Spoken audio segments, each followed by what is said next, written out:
বন্ধুরা নমস্কার, আপনাদের সকলকে আমার চ্যানেলে স্বাগত। বন্ধুরা, আজকে ভিডিওটা ভীষণ ইম্পর্টেন্ট ভিডিও হতে চলেছে।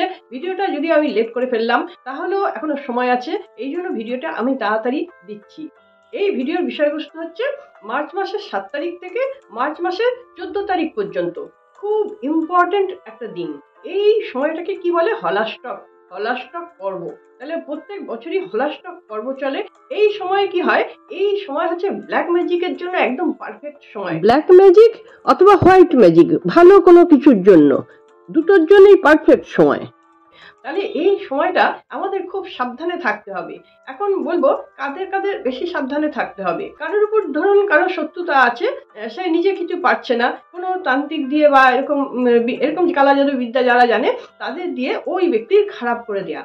তো এই সমস্ত কাজগুলো এই 7 তারিখ থেকে 14 তারিখের মধ্যে কিন্তু ব্যাপকভাবে চলবে। এই সমস্ত ঘটনা থেকে সাধারণ মানুষ কিভাবে বাঁচবে? সাধারণ মানুষের মধ্যে আবার কিছু কিছু পড়ছে যেগুলো হচ্ছে বেশিভাবে এফেক্টেড হয়। তারা কারা? তাদের কথা বলছি। তারা হচ্ছে কি, যারা খুব সুন্দর দেখতে বা খুব সুখী জীবনযাপন করছে বা খুব ভালো আছে, আনন্দে আছে, অথবা খুব পড়াশোনায় ভালো, কেরিয়ার ভীষণ ভালোভাবে এগিয়ে যাচ্ছে, অথবা যাদের প্রচুর টাকা পয়সা আছে, খুব প্রতিপত্তি আছে, এই সমস্ত মানুষকে কিন্তু এরা টার্গেট করে। কেন টার্গেট করে? না, এই সমস্ত মানুষগুলো একটা যে লেভেলে গেছে, সেই লেভেলে যাওয়ার জন্য তাদের অরাটা হাই আছে, তাই জন্যই তারা সেই লেভেলে যেতে পেরেছে। তো ওই লেভেলে যারা গেছে তাদের অরাটা অটোমেটিক্যালি খুব স্ট্রং, সেই কারণে এদের অরাটাকে চুষে নেয়া। এই অরাটাকে যদি চুষে নেওয়া যায় তাহলে এরা সিদ্ধি লাভ করতে পারে। এরা নিজেরা যে বিদ্যা শিখছে সেই বিদ্যা আরো প্রোগ্রেস হতে পারে। আবার কেউ যদি কাউকে রাখে যে একে কালা জাদু করে দেওয়া পয়সার বিনিময়ে, তাহলে সেটাও কিন্তু তারা করতে পারে। এবার এখান থেকে আমরা কিভাবে বাঁচবো সেই কথাই আজকের ভিডিওতে আমি কিন্তু আপনাদের জানাতে চলেছি। ভিডিওটা আপনারা প্রথম থেকে শেষ পর্যন্ত দেখবেন। এখানে একটা ইম্পর্টেন্ট কথা বলার আছে, যেটা হচ্ছে 7 থেকে 14 এই সময়ের মধ্যে হচ্ছে চন্দ্রগ্রহণ। এই চন্দ্রগ্রহণের পরেও তো রেস্টটা থাকছে, তা সত্ত্বেও আমাদের আবার গিয়ে পড়ছে 29শে মার্চ হচ্ছে কি সূর্যগ্রহণ। তাহলে এই একটা চন্দ্রগ্রহণ আর একটা সূর্যগ্রহণ, এই যে মাঝখানে সময়টা, এই সময়টা হচ্ছে খুব শক্তিশালী সময়। এই সময় বিভিন্ন গ্রহগুলো এমন একটা পজিশনে চলে আসে, তাদের নিজেদের মধ্যে এমন একটা টান থাকে যে টানের ফলে অনেক শক্তিশালী কাজ হয়। এগুলো তো সচরাচর সবসময় হয় না, ক্রিটিক্যাল মুভমেন্ট এগুলো। তা এই সময়টা যারা এই সাধনা করে সেই সাধকদের পক্ষে খুব উপযুক্ত। কি কি সাধনা করে? এক একজন এক এক রকম বিষয় নিয়ে সাধনা করে। কেউ পরি সাধনা করে, কেউ 64 যোগিনী সাধনা করে, কেউ বৈদিক সূর্য সাধনা করে, কেউ আবার অপ্সরা সিদ্ধি সাধনা করে। এইরকম বিভিন্ন জনের বিভিন্ন রকম সাধনা আছে। কেউ কেউ ভালোর জন্যও করে, কেউ কেউ খারাপের জন্যও করে। সব রকম সাধনাই কিন্তু এই সময় সাকসেস হয়। তাহলে আমাদের এখানে মেন যেটা জানতে হবে, যে এই হলাস্টক পর্ব যখন চলছে তখনের মধ্যে কোনো শুভ কাজ আপনারা করবেন না।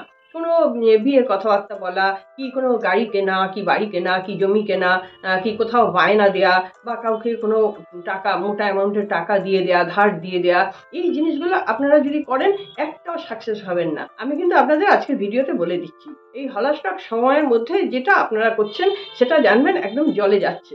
সেই কারণে এই সময় শুভ কাজ করবেন না, একদম করবেন না। বা ভালো কিছু বাড়িতে কিনে নিয়ে আসা, অথবা ভবিষ্যতের জন্য ভালো কিছু একটা প্ল্যান প্রোগ্রাম করে রাখা, এই সময় বাদ দিয়ে করুন। এই সময়ের মধ্যে করবেন না। অলরেডি 7 তারিখ হয়ে গেছে, আমার ভিডিওটা দিতেই দেরি হয়ে গেল। তো 14 তারিখ পর্যন্ত আপনারা একদম করবেন না। তারপরে আরো বলছি, যদি আপনারা ওটা মানেন তাহলে খুব ভালো হবে।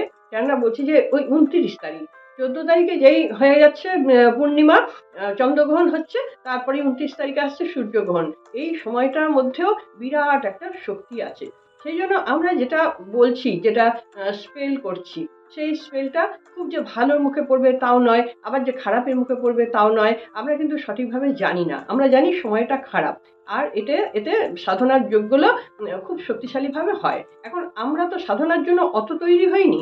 যারা বছরের পর বছর ধরে সাধনা করে আসছে তাদের সেই পাওয়ার তাদের মধ্যে আছে, তারা যেটা বলবে সেটা হবে। সেই জন্য আমাদের এসব থেকে বিরত থাকাই ভালো। তাহলে আমাদের কি কি করতে হবে? আমরা কি করে বাঁচবো? যদি কালা জাদু করেই দেয় কাউকে, তাহলে আমরা বাঁচবো কি করে? তার কতগুলো কিন্তু উপায় আছে। এই উপায়গুলি যখনই আমরা মেনে চলবো তখনই কিন্তু আমরা এই কালা জাদু থেকে বাঁচতে পারবো। তাহলে এবার উপায়গুলোর কথা আপনারা শুনে নিন। এমনকি কারোর হাতে কিন্তু খাওয়া উচিত নয় বলছি আমি, কিন্তু আপনাদের মানা করছি না, ওটা আপনাদের বিচার্য বিষয়। কেননা ওই যে বললাম কালা জাদু এই ব্যাপারটা থাকে, সেই জন্য বলছি কারো হাতে কিন্তু খাওয়া উচিত নয়। অজানা অচেনা যদি কেউ কিছু দিয়ে যায় তাহলে তো একদমই নয়। আমরা জানি না সে কি উদ্দেশ্যে করছে। আচ্ছা, এটা গেল একটা, ওটা আপনাদের বিচার্য বিষয়। এক্ষুনি কমেন্টস করবেন, আপনার মন এত ছোট আপনি এসব বলেন, হ্যাঁ দেখেছি আগের কমেন্টসে। ঠিক আছে, এটা ছেড়ে দিলাম। এবার কারো জামা কাপড় কারোর পরবেন না, নিজের জামা কাপড় কাউকে দেবেন না। মেয়েরা চুল খুলে কিন্তু রাস্তায় বেশি ঘুরবেন না, যখনই যাবেন চুলটা একটুখানি আটকে নেবেন।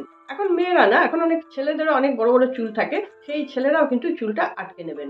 আর যদি আপনারা একা একা কোথাও যান, ফাঁকা রাস্তায় ধরুন একা যাচ্ছেন, তাহলে তো একদমই নয়।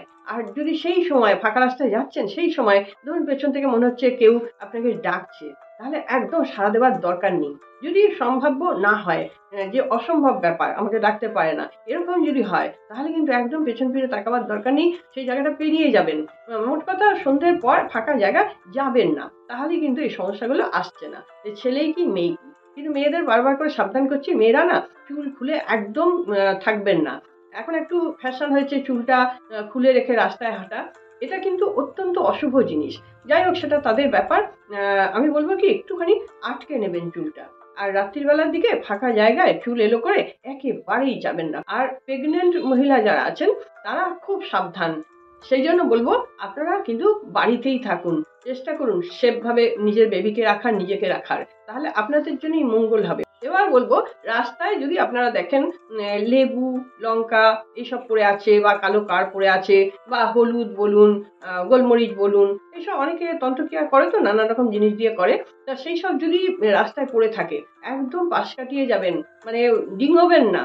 ডিঙোলে কিন্তু খারাপ হয়ে যাবে, ডিঙোবেন না, পাশ কাটিয়ে যাবেন, ছোবেন না, হাতে তো ধরবেনই না, এটা তো একদমই করা যাবে না। তাহলে এই সব জিনিসগুলো থেকে খুব সাবধান।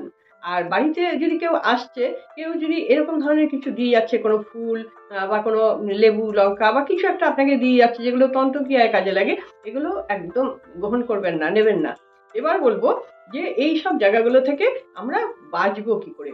বাঁচার জন্য যে উপায়টি আছে, সেই উপায়টি হচ্ছে দুটো লবঙ্গ এবং দুটো গোলমরিচ, দুটো দানা, দুটো ফুলওয়ালা লবঙ্গ, আর দুটো বেশ তাজা বড় দেখে গোলমরিচ। শুকনো একদম শুকিয়ে ছটকি হয়ে গেছে ওই গোলমরিচ চাই না, একটু মোটা সোটা দুটো গোলমরিচ, দুটো লবঙ্গ। এই কটা দিন আপনারা নিজের কাছে রাখুন, পকেটে রাখতে পারেন ছেলেরা, আর মেয়েরাও রাখতে পারেন কোনো নিজস্ব জায়গায়। নিজের টাচে রাখবেন, যদি রাস্তায় যাচ্ছেন তো নিজের টাচে থাকবে। যদি কাগজে রাখবেন মনে করেন, তাহলে কোনো সাদা কাগজে একদম কিছু লেখা থাকবে না, সেরকম সাদা কাগজে রাখবেন, নইলে হলুদ কোনো কাগজে রাখবেন, নইলে হলুদ কোনো কাপড়ে ওই দুটো বেঁধে রাখবেন, বেঁধে ওটি পকেটে নিয়ে থাকবেন। আচ্ছা, এবার বলছি কারা কারা বেঁচে যাবেন হচ্ছে যারা প্রত্যেক দিন নিয়মিত জব করেন। জবটা যারা করে তাদের ওরা এমনিতে খুব পরিষ্কার থাকে, অন্তত এক মালা তো করতেই হবে। যদি 3 মালা পর্যন্ত কেউ জব করে, 3 মালা 5 মালা, তাদের পাওয়ার অনেক হাই থাকে, কারণ তাদের ওরাগুলি সবসময় শুদ্ধ থাকে। এই যে জব করছে সেই জবের ভাইব্রেশনের ফলে ওরাগুলো এমনিতেই স্ট্রং থাকছে, কাজেই তাদের জন্য খুব একটা ভয় নেই, তাদের কেউ ক্ষতি করতে পারবে না চট করে। আর পূজা আর্চা যারা করেন আর শুদ্ধভাবে থাকেন, তাদের জন্য কিন্তু কোনো ভয় নেই। এবার বলবো যারা রেইকি প্র্যাকটিস করছেন, রেইকি প্র্যাকটিস করলে কি হয়, চক্রগুলো খুব জাগৃত থাকে, আর চক্রগুলো জাগৃত থাকলেই আমাদের অরাগুলি খুব স্ট্রং থাকে, ঊর্ধ্ব পজিশনে থাকে আমাদের অরাগুলি, সেইখানে নেগেটিভ কিছু আমাদেরকে অ্যাটাক করতে পারে না। তাহলে রেইকি প্র্যাকটিস যারা রীতিমতো করছেন, প্রত্যেক দিন করেন, তাহলে তাদের জন্য কিন্তু কোনো ভয় নেই। তাহলে কি বললাম, একবার বললাম, যারা জপ করেন যে কোনো ঠাকুরের নাম কি, দীক্ষা গুরু যেটা দিয়েছেন, দীক্ষা দিয়েছেন সেই মন্ত্র বা যে কোনো মন্ত্র, এই মন্ত্র যারা জপ করছেন তারা রেহাই পেয়ে যাবেন, তাদের কিছু করতে পারবে না। রেইকি যারা করেন তাদের কিছু করতে পারবে না। বৈদিক সুই জট যারা ব্যবহার করেন, প্রত্যেক দিন চ্যান্ট করেন, তাদের কিছু করতে পারবে না। আর হচ্ছে যারা সুরক্ষা চক্র করেন, সুরক্ষা চক্র করতে হবে, নিজেকে বন্ধন দিতে হবে। এরাই কি সুরক্ষা চক্র, আমি তো ভিডিওর মধ্যে অলরেডি দিয়ে দিয়েছি আপনাদের, সেটা লিঙ্কও আমি দিয়ে দিচ্ছি এই ভিডিওর ডেসক্রিপশনে, আপনারা দেখে নেবেন। তাহলে নিজেকে সুরক্ষিত রাখছেন, এগুলো করছেন। তারপরে অনেক টোটকা আছে যেগুলো দিয়ে সুরক্ষিত করা যায়, তার মধ্যে ছোট একটা টোটকা আমি বলে দিলাম, দুটো লবঙ্গ আর দুটো গোলমরিচ, এটা সঙ্গে রাখবেন। আর যদি ফাঁকা জায়গায় কোথাও যাচ্ছেন, ওই রাম নাম করতে হবে, কোনো কিছুর নাম, রাম রাম রাম নাম রাম নাম রাম নাম, এটা করতে পারেন। যা এটা আপনাদের ইচ্ছা সেটাই করতে পারেন। যখনই এটা করবেন, বা হনুমানজি ওম হং হনুমতে নমঃ এই মন্ত্রটাও আপনারা বলতে পারেন, বা ক্লিং ওং ক্লিং এটাও বলতে পারেন, ওং শিবায় নমঃ এটাও বলতে পারেন, দুর্গে দুর্গে রক্ষণী সাহা এটাও বলতে পারেন। যেটা আপনাদের মন চায়, যেটা আপনারা ভালোবাসেন সেটাই আপনারা বলবেন। এটা যখনই বলছেন তখনই আপনারা অরা হাই হয়ে যাচ্ছে।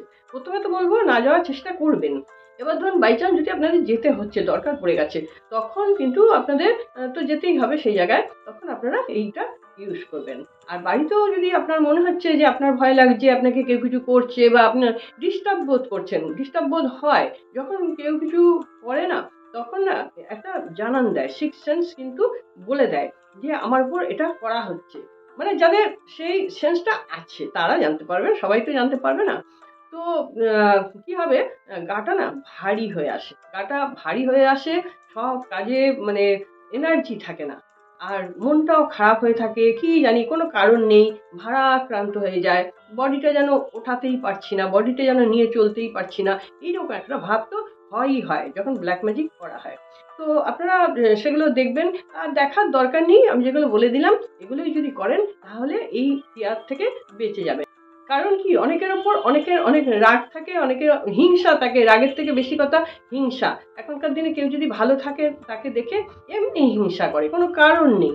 এটাই কিন্তু সমস্যা, বেশিরভাগ মানুষেরই এটা আছে, যে অন্যের কেন ভালো হয়ে যাচ্ছে, সেটা ভাবতে গিয়ে নিজেরও তো ভালো হচ্ছে না, আর অন্যের জন্য যে ক্ষতিটা করছে, অন্যের ক্ষতি হচ্ছে, আবার তার সঙ্গে নিজেরও ক্ষতি হচ্ছে, নিজেদের কিন্তু কখনোই ভালো হয় না। তো মানুষ করছে, আর এখন প্রচুর বেড়ে গেছে, প্রচুর বেড়ে গেছে ব্ল্যাক ম্যাজিক জিনিসটা, এত বেড়ে গেছে, হিংসা জিনিসটা এত বেড়ে গেছে, শুধু কি আমাদের পশ্চিমবাংলায় না, আমি বাইরে বাইরে দেখেছি, লখনৌ, কানপুর, ইউপি, ওইসব জায়গায় প্রচুর প্রচুর পরিমাণে ব্ল্যাক ম্যাজিক করা হয়, সবাই এখন ট্রাই করে যাচ্ছে। কাজেই আমাদেরকে না অনেক বেশি সাবধানে থাকতে হবে। আর এর ফলে কি হয়, বেশিরভাগ মানুষ কি না না জেনে করছে, বিষয়টা জানে না, অত শিক্ষা দীক্ষাও নেই, উল্টো পাল্টা যা শুনছে তাই করে দিচ্ছে, তার এফেক্ট নিজেদের উপরেও খুব খারাপ হয়ে যাচ্ছে, আর অন্যের জন্য তো হচ্ছেই। তা সেই জন্য আমরা তো এটা বন্ধ করতে পারি না, কেউ শুনবে না, সেই জন্য নিজেদেরকে আমরা সেফ রাখার চেষ্টা করব। একটা ভিডিওতে আছে, আমি বহুদিন আগে দিয়েছি, অনেক আগে, সেফগার্ড সেফগার্ড, যদি এটাও বলতে থাকেন সেফগার্ড সেফগার্ড সেফগার্ড সেফগার্ড বললেও আপনাকে কিন্তু সেভ করবে, এটা সুইচ ওয়ার্ড হচ্ছে। হ্যাঁ, তারপরে 333 এটাও কিন্তু আপনাকে সেভ করবে। তারপর আর একটা হচ্ছে 0927, এটা আপনাকে খুব সেভ করবে, ক্লিয়ার রাখবে, আপনার ওরা আপনার ধারে কাছে কিছু আসতে দেবে না। তারপরে 1176 এটাও আপনাকে রক্ষা করবে। এরকম প্রচুর প্রচুর সুইচ আছে, দেখে নেবেন চ্যানেলে গিয়ে, নাইলে এখানে বলে দিচ্ছি, এখানে যেগুলো যেগুলো বলছি এইগুলোই আপনারা ব্যবহার করুন এই কটা দিন, 14ই মার্চ পর্যন্ত। হ্যাঁ, এবার যেটা আমি আগেই আলোচনা করলাম, 14ই মার্চ থেকে আবার 29শে মার্চ সূর্যগ্রহণ যেটা পড়ছে, ওই সূর্যগ্রহণের চন্দ্রগ্রহণ এবং সূর্যগ্রহণের মাঝামাঝি সময়, ওটাও তো স্ট্রং থাকছে, চেষ্টা করবেন ওটাও পালন করার। কারণ কোথা থেকে কি হয়ে যায় কেউ বলতে পারে না, সেই জন্য এই মাসের পুরোটাই, প্রত্যেক বছরই এটা হয়, এটা হচ্ছে কি হোলির আশেপাশে, হোলির আগে এবং হোলির পরে। তা হোলির পরে যখন আমরা ওইটা পেয়ে যাচ্ছি, সূর্যগ্রহণ পেয়ে যাচ্ছি, অতএব আমাদের 29শে মার্চ পর্যন্ত, তা আমরা 30শে মার্চ অব্দি আমরা সাবধানে থাকবো, আর একটা দিন নেব। 30শে মার্চ পর্যন্ত আমরা কিন্তু খুব সাবধানে থাকবো, আর যে যে কাজগুলো বললাম সেই সেই কাজগুলো করবেন। আর তাহলে কিন্তু আপনাদের কোনো ভয় নেই, কনফিডেন্সের সঙ্গে থাকুন, কাজগুলো করুন। মেন হচ্ছে কি, সব কিছুর জন্য মেন যেটা হচ্ছে, সেটা হচ্ছে খোদ হচ্ছে কি জপ করা, যে কোনো দেবতার নাম জপ করা। সেটাও যদি আপনারা মনে মনে করতেই থাকেন, চ্যান্ট করতেই থাকেন যে কোনো দেবতার নাম, তাহলেও কিন্তু আপনাদের কোনো ক্ষতি হচ্ছে না। এটা কিন্তু মেন জেনে রাখবেন, এর উপরে আর কোনো কাজ হয় না। কারণ আমাদের তো ঈশ্বর তো সর্বশক্তিমান, ঈশ্বরের উপরে তো আর কিছু হয় না। কোনো মানুষের টুকটাক টোটকা এসব ঈশ্বরের উপর দিয়ে কিন্তু যেতে পারে না, ওই লেভেলে কিন্তু সব আটকে থাকে। তাহলে ঈশ্বরকেই আমরা যদি ধরে থাকি, ঈশ্বরকে স্মরণ করে তার চরণে পড়ে থাকি, তার নামটা করি, তাহলে কোনো কিছুই আমাদের জন্য কোনো ক্ষতিকর নয়, সব কাজ থেকে আমরা বেরিয়ে যেতে পারবো। এবার আপনাদের আর একটা ইম্পর্টেন্ট কথা বলবো, যেটা হচ্ছে কি, ব্ল্যাক ম্যাজিকটা বেশিরভাগ করা হয় কিন্তু রাত্রিবেলা, মধ্যরাত্রিরে, মোটামুটি ধরুন রাত 11:30, 12টা, 12:30 এরকম সময় কিন্তু ব্ল্যাক ম্যাজিক করা হয়, বা একবারে ভোর 3টে পর্যন্ত, 4টে পর্যন্ত ব্ল্যাক ম্যাজিকের কাজ চলে। তাহলে এই সময়টার মধ্যে আপনারা যে জায়গাটায় থাকছেন সেই জায়গাটা যেন খুব পরিষ্কার পরিচ্ছন্ন থাকে, শুদ্ধ থাকে। শোয়ার সময় একটা তেজপাতা জ্বেলে দেবেন বা একটা ধূপ জ্বেলে দেবেন। সেন্ট জাতীয় জিনিসটা কিন্তু রাত্রিবেলা একদম করবেন না। সেন্ট জাতীয় জিনিসটা রাত্রিবেলা লাগালে কিন্তু নেগেটিভিটিটা অ্যাটাক করে। আচ্ছা, এই সময়ের মধ্যে যদি আপনারা কোনো ভূতের গল্পের বই পড়েন বা খারাপ কিছু চিন্তা ভাবনা করেন, তাহলে ল অফ অ্যাট্রাকশন অনুযায়ী আপনি কিন্তু নিজেই ওইগুলোকে অ্যাটাক করে ফেলছেন। এই সময়টা আপনি ওই যে বললাম খুব শুদ্ধভাবে তাড়াতাড়ি করে একটু শুয়ে পড়বেন, যাতে আপনার আশপাশটা খুব শুদ্ধ থাকে। পারলে একটা কাঁচের গ্লাসে লবণ নিয়ে আপনার মাথার পাশে রেখে দিন, তাহলেও কিন্তু আপনার অতটা ক্ষতি হচ্ছে না। আর কর্পূর থাকলে কর্পূর গুঁড়ো গুঁড়ো করে আপনি যেখানে শুচ্ছেন যে খাটের চারপাশ দিয়ে আপনি ছড়িয়ে দিন বা ঘরটার চারপাশেই ছড়িয়ে দিন। আর ঘরটার চারপাশে 4টে কোণাতে একটু একটু করে লবণ রেখে দিন, কাগজে করে রেখে দিন, পরের দিন ফেলে দেবেন। এইটা যদি ঘরটাকে আগে প্রোটেক্ট করে নিতে পারেন, তারপরে আপনি যদি শোন, তাহলে আপনি যখন ঘুমোচ্ছেন কেউ যদি কালা জাদু করেও থাকে, তাহলে আপনার উপর অতটা এফেক্ট করবে না। কিন্তু আপনি যদি ওই সময় ওই আলোচনা করেন, ওটাই ভাবেন যে আমাকে বোধহয় ধরেছে, আমাকে বোধহয় হচ্ছে, আমার উপর বোধহয় হিংসা করছে, এটা যখনই ভাববেন তখনই কিন্তু খুব তাড়াতাড়ি ওইগুলো আপনার দিকে আকর্ষিত হয়ে যাবে। আপনি আরো বেশি গাড্ডায় পড়ে যাবেন। সেই জন্য বলছি খুব তাড়াতাড়ি এই কটা দিন একটু শুয়ে পড়বেন খুব শুদ্ধভাবে, তাহলেই কিন্তু আপনারা বেঁচে যাচ্ছেন। বন্ধুরা, এই ভিডিওটা অবশ্যই আপনাদের কাজে লাগবে। আর ভিডিওটা যদি আপনাদের ভালো লেগে থাকে তাহলে অবশ্যই একটা লাইক দিয়ে দেবেন। যারা আমার চ্যানেলটি সাবস্ক্রাইব করেছেন তাদের জন্য অনেক অনেক ধন্যবাদ। যারা এখনো সাবস্ক্রাইব করে উঠতে পারেননি, চ্যানেলটি সাবস্ক্রাইব করে রাখুন, তাহলে আমার ভিডিওর নোটিফিকেশন আপনাদের কাছে পৌঁছে যাচ্ছে। এখানে আরেকটি বিশেষ ঘোষণার কথা আমি জানাচ্ছি। দীর্ঘ 1 মাস ধরে আমারও কিছু ব্রত পালন আছে, যার জন্য কি আমাকে ফোন কেউ করবেন না, আমাকে হোয়াটসঅ্যাপে লিখবেন কোনো প্রশ্ন থাকলে, আমি লিখে তার উত্তর জানাবো আপনাদের, কিন্তু ফোন করবেন না। কেননা তার মধ্যে আমার মৌন ব্রত আছে। মানে মৌন ব্রত জানেন তো, কথা না বলে থাকা। তো সেই ব্রত আমি পালন করে নেব এর মধ্যেই। সেই জন্যই আমি বলছি আপনারা কেউ আমাকে ফোন করবেন না, হোয়াটসঅ্যাপে লিখে দেবো আমি। যারা ক্লাস করবেন তারাও ফোন করে জানাবার দরকার নেই, তারা হোয়াটসঅ্যাপে লিখবেন, আমি আপনাদের জানিয়ে দেবো কবে কবে ক্লাস নেব। বন্ধুরা, আশা করছি আপনারা সকলে খুব ভালো থাকুন, আনন্দে থাকুন, সুস্থ থাকুন এবং হাসি মুখে থাকুন। নমস্কার, দেখা হচ্ছে পরবর্তী ভিডিওতে।